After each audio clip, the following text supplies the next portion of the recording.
Hi friends, இது வந்துட்டு table orange and push ஆரஞ்சுன்னு சொல்லுவாங்க, இல்லை டேபிள் லெமன் கூட சொல்லுவாங்க. ஸோ இதில் வந்துட்டு பூ பூத்துருந்துச்சு. இந்த பிளான்ட் வந்தோடனே நான் வந்து ப்ரூனிங் பண்ணி விட்டேன். இந்த ஸ்டேஜில் வந்துட்டு நம்ம வந்து பூ பூக்க வந்து விடக்கூடாது. பூ பூத்ததுக்கப்புறம் நம்ம வந்து இந்த பூவெல்லாம் வந்துட்டு நம்ம வந்து பிச்சு விட்றணும். ஏன்னா இந்த ஸ்டேஜில் வந்துட்டு அந்த பூக்கள் வந்து பிஞ்சாகி காய் ஆணுச்சுன்னா வந்து அந்தளவுக்கு வந்து ஒரு டேஸ்ட் இருக்காது. ஸோ எந்த ஒரு பிளான்ட்டுமே கொஞ்சம் நல்லா வளர விட்டு நம்ம ஃப்ரூட்ஸ் எடுத்தோன்னா தான் நமக்கு வந்து பெனிஃபிட் வந்து நிறையவே இருக்கும்.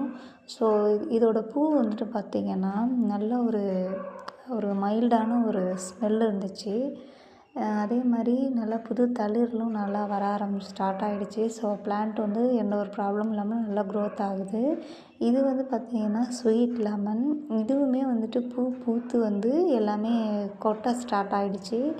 இதுலேயுமே வந்து அதே மாதிரி தான், ரெண்டுமே வந்துட்டு பூ வந்து ஒரே மாதிரி தான் இருக்குது. லீஃப் வந்து டிஃப்ரெண்ட்டாக இருக்குது. டேபிள் ஆரஞ்சுலேயும் ஸ்வீட் லெமன்லேயும் வந்துட்டு இலை வந்துட்டு லீஃப் வந்து கொஞ்சம் டிஃப்ரெண்ட்டாக இருக்கும். இது வந்து கிராஃப்டடு, ஸ்வீட் லெமன் வந்து கிராஃப்டடு, ஓன் ரூட்டட் கிடையாது. இதுவும் நல்லா துளுர்த்து வருது.